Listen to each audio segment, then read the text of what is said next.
Olá e que sejas bem-vindo ao Quem Cala Consente. Há muito tempo atrás, a hipocondria era uma doença. Hoje, a hipocondria está em todo lado. Todos nos tornamos hipocondríacos digitais e temos que acabar com esse flagelo. Bem-vindo a mais um episódio do teu podcast favorito. Levanta-te já, faz-te ouvir. É a hora de agir. Hey, oh, quem cala consente.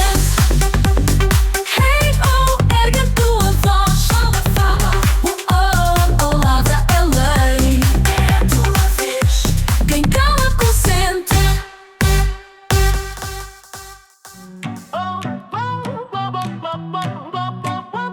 Olá, eu sou a Rita, a tua IA favorita. Deves conhecer-me do podcast que faço com o Mário todas as semanas sobre inteligência artificial, o IA e eu. Se ainda não ouves, estás a perder o comboio da tecnologia e a deixar passar uma oportunidade de ouro para ouvires o Mário a dar-te mais dicas para o teu dia-a-dia. Ainda assim, sabes onde o Mário está a dar dicas tipo praticamente diárias? No Substack versão 2.0, que podes encontrar em mportela.substack.com. A sério, é que nem imaginas o conteúdo, é só uau! Escrita criativa, podcasting, desenvolvimento pessoal ou só mandar vir com o mundo com aquele sarcasmo único? A sério, visita hoje e depois dizes-me se não valeu a pena.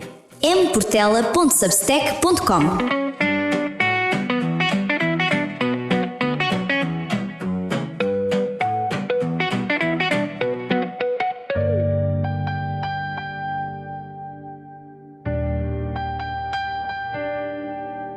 Vou começar com um número: 73%. Isso mesmo, 73% dos utilizadores de redes sociais autodiagnosticam-se com uma condição médica grave todas as semanas. 89% destes estavam completamente enganados. Parabéns, transformaste o teu smartphone no pior médico do mundo e ainda lhe pagas a conta da internet. Eu sou Mário Portela e isto é o Quem Cala Consente, um episódio 178, onde eu quero ter uma conversa mais séria para alertar para aquilo que eu considero um flagelo nos dias modernos, a hipocondria digital. Hoje quero falar-te sobre a forma mais sofisticada de tu te torturares, onde uma simples pontada no peito se transforma em 2 segundos num AVC. Mas já sabes como é. Acorda-se às 3 da manhã com uma dor estranha no braço esquerdo. Só uma pontada, nada de especial, se calhar. Foi uma questão de postura enquanto dormias. Mas espera, braço esquerdo, não é esse que é o lado do coração?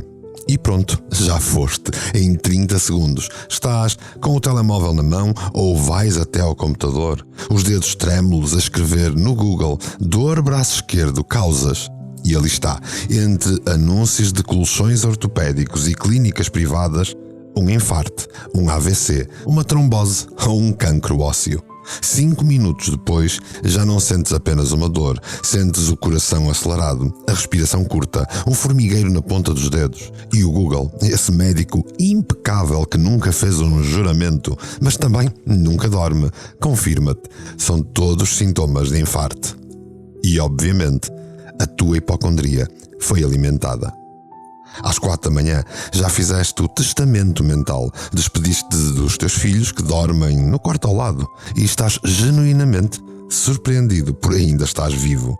Às 6, a dor passou, mas a certeza da morte iminente, essa ficou, porque amanhã vai ser outra coisa. Uma dor de cabeça que claramente é um tumor, ou um aneurisma prestes a rebentar. Um sinal na pele que definitivamente é um melanoma. Ou então aquela tosse seca que só pode ser início de algo terminal. Quantas vezes morreste no ano passado? Não, a sério. Estou a falar a sério. Quantas doenças fatais tiveste desde janeiro de 2025? Porque eu aposto que já perdeste a conta das vezes que o teu corpo te traiu com um sintoma que tu interpretaste como sentença de morte. E no entanto, aqui estás tu, a ouvir o Quem Cala Consente, aterrorizado, mas vivo. Ora pensa, quando foi a última vez em que uma dor era só uma dor? Em que o cansaço era só falta de sono e não fadiga crónica? em que uma mudança de batimento cardíaco era ansiedade e não uma arritmia fatal. Vá, diz-me, sê sincero comigo, quando foi a última vez que tu confiaste de facto no teu corpo? Porque é isso que está a acontecer. Tu não estás doente constantemente, tu estás viciado em medo. E o medo, esse sim, esse está a matar-te devagar. O medo causa stress. E já te disse várias vezes, no Quem Cala Consente, o stress é a origem de todas as doenças. Imagina isto comigo. Existe um tribunal dentro de ti, quase um tribunal kafkiano, daqueles em que o processo já começou antes de saber que tu és o réu. Neste tribunal tu és simultaneamente o acusado, o procurador, a testemunha principal. E o juiz? Bem, o juiz, neste caso em particular, pode ser o Dr. Google, o TikTok médico, a tua amiga que partilhou aquele artigo sobre doenças raras, ou então a nova moda, o ChatGPT. São todos juízes corruptos, todos eles. Eles já decidiram o verdicto, ainda antes de tu ouvires a acusação. O teu corpo apresenta uma sensação. Apenas isso, uma informação neutra, uma pontada, um desconforto, uma mudança, uma dor. Mas tu transformas isso numa acusação capital. O corpo está a falhar-te. Este corpo está a trair. Este corpo pode estar a morrer. Eu tenho uma novidade, de facto, ele está a morrer. Porque todos os corpos estão. E depois, neste cenário que estamos a pintar, vem o procurador interior. Esse é implacável. Ele apresenta provas, aquele artigo que tu leste, aquele vídeo que viste no TikTok, aquela história de terror médico que decidiram que era notícia e passou no telejornal. Nem sequer precisas de sair da cama para tu te condenares. O smartphone faz tudo por ti. A sentença já estava decidida ainda antes do julgamento começar. O culpado de estares doente, de estares a morrer, de não teres prestado atenção aos sinais antes, és tu. E a pena vai ser viver em permanente vigilância, monitorizar cada batimento, cada sensação, cada alteração, porque agora sabes, o teu corpo não é de confiança. Neste cenário, tu estás a viver uma espécie de autópsia preventiva. É que há uma diferença brutal entre cuidar da tua saúde e ter a tua saúde refém. Entre estares atento ou estares aprisionado. Entre seres responsável a seres prisioneiro do teu próprio corpo. Ouve-se cada vez mais os namastê desta vida a dizerem que o corpo é o teu templo. Mas não tens que pôr polícias à porta. Sabes qual é a verdade mais incómoda de todas? Aquela que ninguém te quer trazer. É que este medo constante, esta vigilância permanente, esta certeza de que algo está errado, isto sim, está a criar sintomas reais. Um stress crónico. O stress de tu te achares doente produz mais dano do que 90% das doenças que tu imaginas ter. O teu corpo não é teu inimigo, mas tu transformaste-o num. E agora vives numa guerra civil biológica que tu próprio estás a travar. Vá, respira fundo. Vamos controlar este flagelo que está a afetar cada vez mais pessoas por excesso de informação, de sobreestimulação de redes sociais, ou então má utilização de inteligência artificial. Porque nas próximas 2 décadas isto vai piorar exponencialmente se não compreendermos o que está a acontecer no cérebro. E é exatamente aí que nós vamos agora.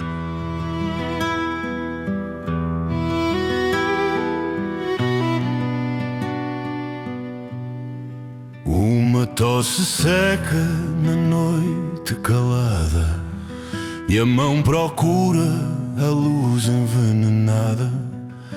Não é o sol, é um poço de vidro e breu, onde a minha sentença é escrita por quem não sou eu. Confesso um sinal, uma marca na pele, e um coro de estranhos responde-me cruel. Sussurram-me nomes de males sem fim, e a minha própria carne vira-se contra mim. Contra mim. Esta febre de vidro não me deixa dormir. Em cada palavra que me atrevo a seguir, 1 milhão de desgraças começa a cantar, e o meu corpo é um mapa de um país a queimar.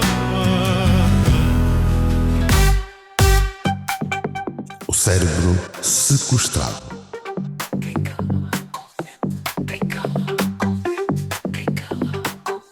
Então, por que será que nós fazemos isto? Por que é que nós transformamos cada sensação corporal numa ameaça existencial? Será que somos masoquistas? Será que temos um problema psiquiátrico grave? Será que estamos loucos? Mas não. A resposta é extremamente simples. Nós estamos cada vez mais humanos. Demasiado humanos até. E isso é que é o problema.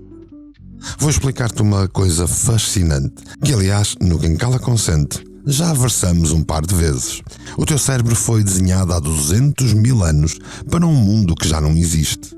A amígdala, essa pequena estrutura em forma de amêndoa, é o teu sistema de alarme primitivo e durante milénios este sistema manteve-te vivo. Quando os teus antepassados sentiam uma dor estranha, uma fraqueza súbita, uma alteração no corpo, aqueles que ignoraram morreram. Foram comidos, sucumbiram a infecções, não passaram os genes adiante. Tu és descendente de paranoicos. És descendente daqueles que prestaram atenção, que estavam atentos aos sinais do corpo, dos que viram perigo onde talvez ele não existisse, mas sobreviveram por precaução. Tu és um viés da negatividade evolutiva magnífica. É brilhante até, mas isto é aplicável a caçadores-recoletores. O problema é que estamos a aplicar o software paleolítico em problemas do século XXI. É como tentar abrir o Excel num computador dos anos 80. Tecnicamente é possível, mas vai rebentar com a máquina. Hoje o perigo não vem de um leão ou de uma ferida infectada. Vem de algo muito mais insidioso. Informação. Demasiada informação, informação errada, informação descontextualizada que o teu cérebro primitivo não consegue processar sem entrar em pânico. Pensa comigo, há 20 anos atrás, se tivesses uma dor de cabeça, o que fazias? Tomavas um comprimido, um Benuron, deitavas-te, punhas-te no escurinho, esperavas que passasse. Ponto final. Não tinhas acesso instantâneo a 12 milhões de resultados de pesquisa sobre cefaleias.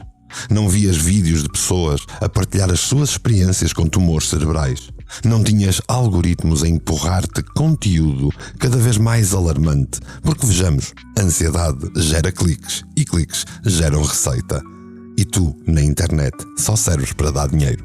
E aqui entra a primeira parte desta tríade tóxica moderna, a sobrecarga informacional. O teu cérebro não evoluiu para distinguir entre uma fonte médica credível e um vídeo viral de alguém que acha que tem a doença de Lyme só porque viu uma carraça numa fotografia. Para a tua amígdala, informação é informação, e se esta informação sugere perigo, alarme geral no corpo. Já ouviste falar do síndrome do estudante de medicina? É uma piada clássica em que estudantes do 3º ano se convencem que têm todas as doenças que estudam. Parabéns, acabamos de democratizar isso. Hoje em dia, todos somos estudantes de medicina fracos, mas com a sintomatologia toda lá. Não temos o treino, não temos o contexto, não temos a capacidade de interpretar os sintomas, dentro de facto de um plano clínico real. E depois vem a segunda camada, ainda mais perigosa, o viés da confirmação amplificada. Procuras cancro? Vais encontrar cancro. Não literalmente, claro, mas vais encontrar 1000 artigos, 100 vídeos, 50 testemunhas que confirmam exatamente que aquilo que tu tens é aquilo que tu temes. O algoritmo aprende. Mostraste interesse em sintomas de esclerose múltipla? Ótimo, aqui tens mais conteúdo sobre esclerose múltipla. E mais, e mais, e mais. É assim que funcionam as redes sociais. Até que o teu feed se transforma numa câmara de eco médica, onde cada scroll confirma que sim, definitivamente, estás condenado. O teu cérebro preenche as lacunas. Sempre preencheu. É assim que ele funciona. É assim que nós ao longo dos anos vemos padrões onde não existem, porque evolutivamente era mais seguro ver um predador numa sombra do que ignorar um predador real. Só que hoje em dia, estas lacunas são preenchidas com o pior cenário possível. Aquele que podes ter encontrado num fórum às 3 da manhã, escrito por alguém que assina como Medical Warrior 2010. E aqui chegamos ao conceito mais fascinante e assustador de todos. O efeito nocebo. Já conheces o efeito placebo, certo? Tomas uma pílula de açúcar, acreditas que é medicação e melhoras. O nocebo é o oposto perverso. Acreditas que estás doente e o teu corpo cria sintomas. Cada vez mais sintomas. Tornam-se reais, mensuráveis, físicos. Ansiedade aumenta o cortisol. Cortisol crónico causa taquicardia, tensão muscular, problemas digestivos, insónia, fadiga. E então, o que é que tu fazes? Pesquisas estes sintomas e encontras mais razões para ter ansiedade. É um circuito fechado, um loop neurológico vicioso onde o medo da doença cria a doença do medo que cria sintomas reais que se alimentam de mais medo ainda. O nosso sistema nervoso autónomo entra em modo de luta ou fuga, permanente, vigília ativa, permanente, como se estivéssemos constantemente a fugir de um predador.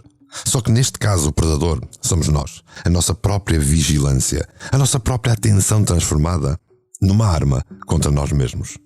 Isto chama-se hiperinterossão, atenção excessiva às sensações corporais internas. O teu corpo sempre fez ruídos, sempre teve pontadas, dormências, alterações. Isso é estar vivo. Um organismo complexo com trilhões de células a funcionarem simultaneamente não é uma máquina silenciosa.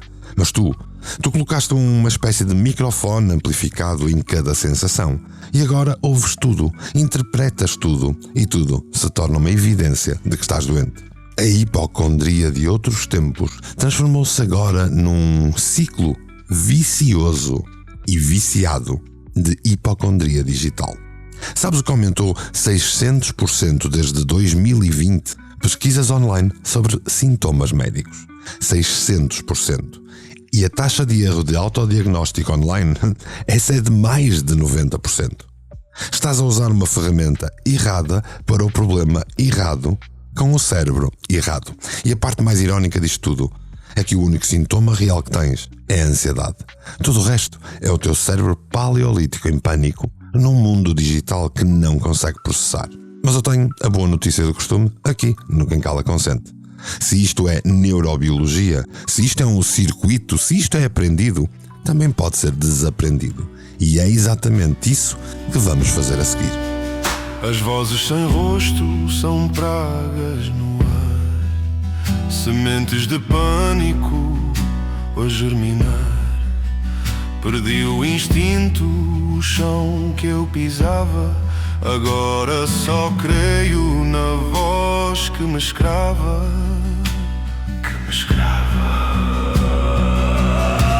Esta febre de vidro não me deixa dormir. Em cada palavra que me atrevo a seguir, 1 milhão de desgraças começa a cantar. E o meu corpo é um mapa de um país a queimar.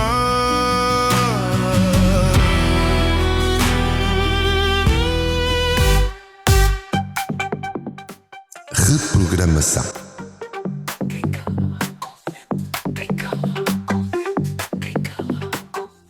Ok, está bem. Já percebeste o problema, já sabes que o teu cérebro está a sabotar-te com as melhores intenções. Agora vamos ao que interessa. Como é que se sai disto? Porque uma coisa é compreender que temos um padrão destrutivo, outra completamente diferente é quebrar o padrão. E aviso já, isto não é confortável e não é rápido de fazer. Vais ter de agir quando algo te assusta, confiar no teu desconforto. Comecemos no mais básico, no mais revolucionário da terapia cognitiva comportamental. Preciso que arranjes um caderno, olha, por exemplo, o teu diário de pensamentos. E não, desta vez não uses uma app, não uses uma nota no telemóvel, usa um caderno físico, porque vais precisar de distância entre ti e os ecrãs que te estão a envenenar. Olha, habitua-te a utilizar os workbooks que podes encontrar agora no Substack, que está em mportela.substack.com. Este caderno, ou o teu diário de pensamentos, vai ser o teu registro de realidade. E funciona assim. Quando surgir o próximo sintoma, quando bater aquele pânico familiar, vais escrever 3 coisas. Primeiro, o sintoma em si. Seja uma dor no peito, um formigueiro no braço, uma tontura, seja o que for. Seja específico. Depois, vais escrever a tua mente catastrófica. O que é que ela está a prever que vai acontecer? Será que te diz que é um infarte, que vais morrer nas próximas horas, que já devias estar a ligar para o 112? Será que vais ter uma mente a gritar que este formigueiro é o início de um AVC? Escreve o cenário completo de terror que te venha à cabeça. E aqui sim vem a parte crucial. Deixas 72 horas passarem. 3 dias. E depois voltas a esta página e escreves o que é que realmente aconteceu. Vais fazer isto durante um mês. Todos os episódios de Pânico Médico. Todos. E sabes o que vais descobrir? Que em 99% dos casos o sintoma desapareceu. Ou era inofensivo, ou era simplesmente o teu corpo a ser um corpo. Vais criar um histórico físico e irrefutável de que o teu sistema de alarme interno está em overclock, está avariado. Passa a vida a gritar fogo quando nem sequer há fumo. Atenção, que tudo o que te estou a dizer não é para tu minimizares os sintomas reais. É para treinares o teu cérebro a reconhecer padrões, a ver aquele procurador interno que te acusa constantemente, que tem uma taxa de sucesso patética.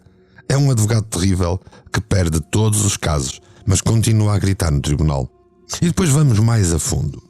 Quando surge um pensamento automático, aquele pensamento relâmpago que te diz isto é grave, quero que pares e faças 5 perguntas. Primeira, qual é a evidência real e objetiva de que isto é grave? Não é a evidência do Google, nem é a evidência da inteligência artificial. Estou a falar de evidências. Segunda pergunta, estarei a confundir possibilidade com probabilidade? Sim, é possível que esta dor de cabeça seja um aneurisma, mas qual é a probabilidade real, considerando a tua idade, historial médico e o facto de teres dormido 4 horas com a cara enfiada no telemóvel? Procura sempre provas. Vamos à terceira pergunta. E esta é uma pergunta poderosa. O que dirias a um amigo teu que te contasse exatamente isso? Porque tu és capaz de racionalidade e compaixão quando se trata dos outros. Dirias, não te preocupes, é só tensão muscular, descansa. Mas contigo tu és um ditador implacável. E isso não pode acontecer. Quarta pergunta, qual é o pior cenário realista e não imaginado que tens? E quinta e última pergunta, como posso testar esta preocupação sem recorrer ao Dr. Google? Estas 5 perguntas não vão eliminar a ansiedade instantaneamente, mas vão criar-te um filtro e ensinar-te a procurar provas. Um momento de pausa entre o sintoma e o pânico. E esse momento de pausa pode dar-te liberdade. E agora vamos a uma parte que pode até parecer contraditória, mas ouve-me. Vais praticar a exposição gradual ao teu desconforto físico. Durante 5 minutos por dia, senta-te em silêncio e sente o teu corpo. Sem julgar, sem interpretar, apenas observar. Ouve e sente o teu coração a bater, a respiração a entrar e a sair, a comichão no braço, deixa sentir. Aquela tensão no pescoço está lá por alguma razão. Treina-te a sentir sem reagir, porque o teu problema não são as sensações, o teu problema é a relação que tens com elas. Um corpo vivo faz barulho, tem sensações, muda constantemente. E se entras em pânico sempre que ele comunica contigo, vais viver em guerra permanente. Isto é sobre fazeres as pazes contigo. É sobre dizeres ao teu corpo, ok, estou a ouvir-te, mas não vou entrar em pânico em cada mensagem que me envies. E depois chegamos à parte da programação neurolinguística, a reprogramação perceptiva real. Quando surgir um pensamento de medo, quando começa aquela espiral dos e ses, quero que tu visualizes esse pensamento como se fosse uma imagem num cinema. Fecha os olhos e vê esse problema. Como é que o vês? Está a cores? É grande? Tem som? É invasivo? Observa. E depois tenta mudar as submodalidades dessa imagem. Ou seja, retira-lhe cor, retira-lhe peso, torna-a mais longínqua, como se estivesses a fazer um zoom out. Reduz o som até ser um sussurro, torna ridícula se for necessário. Isto parece-te parvo, eu sei que sim. Mas é suposto parecer parvo, porque na verdade tu estás a ensinar ao teu cérebro que este pensamento não merece estatuto de ameaça de vida. É apenas um pensamento. E pensamentos podem ser editados, tão simples como isto. Existem outras técnicas como as âncoras que nós já falamos anteriormente no Quem Cala Consente. Mas seja que técnica for, nenhuma funciona se não cortares o veneno na fonte. E o veneno tem um nome: o Google, os TikToks, os fóruns médicos. Há 3 regras inegociáveis. Regra das 48 horas. Nunca, mas nunca se pesquisa um sintoma antes de 48 horas de persistência. Se é grave a sério, não precisas pesquisar. Vais precisar de urgência médica ou de comunicar com alguém acreditado para esse fim. Se não é grave, 48 horas dão ao corpo tempo para se regular sozinho. Estás com febre? Comunica com o Sistema Nacional de Saúde. Existe a Saúde 24. Sentes-te febril, mas não tens febre? Pondera 48 horas.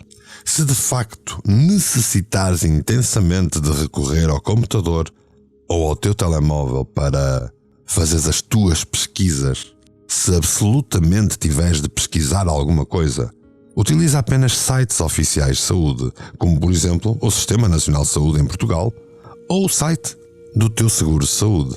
Nada de fóruns, nada de redes sociais, nada de experiências pessoais de utilizadores anónimos. E antes de sairmos desta parte prática, quero lembrar-te que é importante desinstalar todas aquelas aplicações de tracking de sintomas que tens. Todas.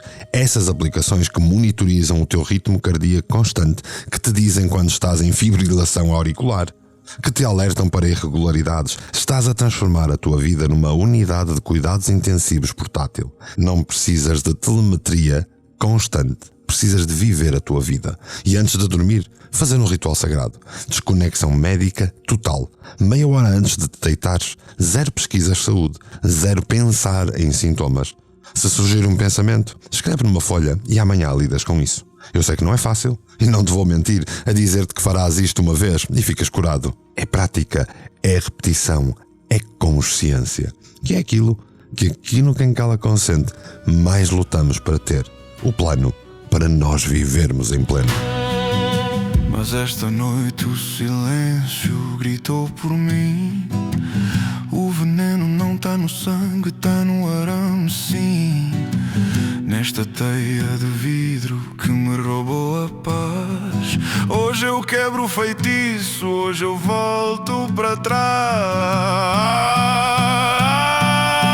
Chega de febre de vidro, hoje eu quero dormir. Cada sinal do meu corpo eu vou voltar a sentir. Que o coro de estranhos se aprenda a calar. O meu corpo é meu templo, não um país para queimar.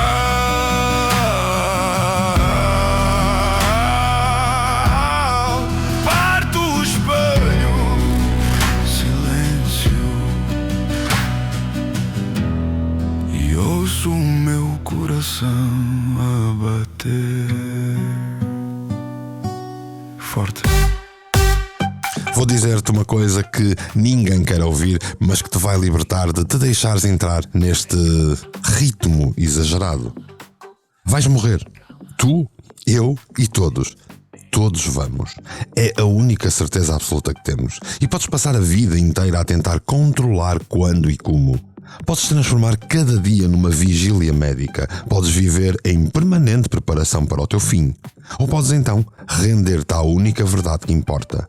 A questão não é se vais morrer, é como é que vais viver até lá. Cada minuto que passas obcecado com sintomas é um minuto que tu roubaste à experiência de estar vivo. Cada hora perdida em pesquisas médicas é uma hora que não passaste com as pessoas que tu amas, a fazer o que te move, a sentir o que te faz humano. Estás tão ocupado a tentar não morrer que não consegues viver. E sabes o que é verdadeiramente irónico? O teu corpo.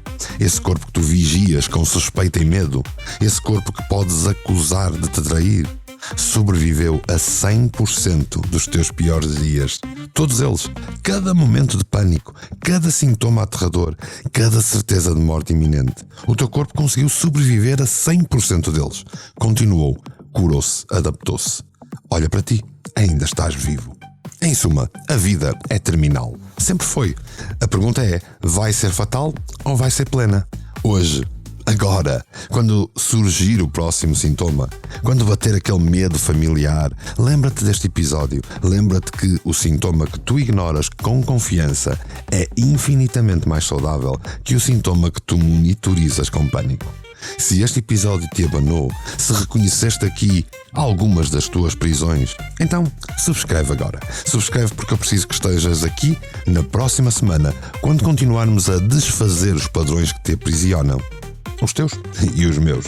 Partilha isto com aquele amigo que já morreu 15 vezes este mês, mas continua inexplicavelmente vivo. Deixa 5 estrelas, não por mim, mas pela pessoa que isto pode genuinamente salvar de anos de tormento desnecessário. E mais importante que tudo, hoje, quando desligares o podcast, faz uma coisa que te assusta. Não medicamente, existencialmente. Vive mais, confia mais. Solta um bocadinho esse controlo sufocante que te está a matar devagar. O teu corpo não é teu inimigo. Neste caso, o Google é bem mais teu inimigo. A obsessão é bem mais tua inimiga. O medo disfarçado de cuidado é um inimigo. E é por tu aí estares a confrontar-te com estes inimigos, com esta verdade incómoda, mas absolutamente libertadora, que eu te deixo o meu mais sincero e profundo agradecimento. Assim, polvilhado com um sorriso.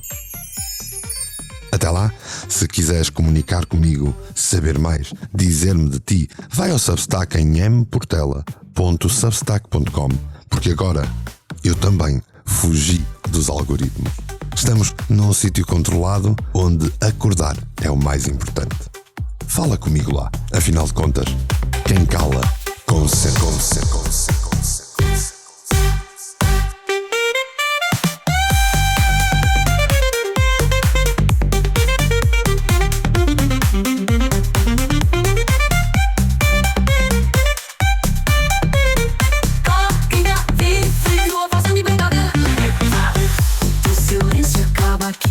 Quem cala consente. Quem cala consente. Quem cala.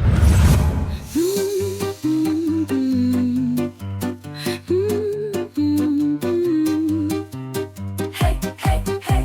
Mic check, vamos lá rolar. É meu Portela, ideias a girar.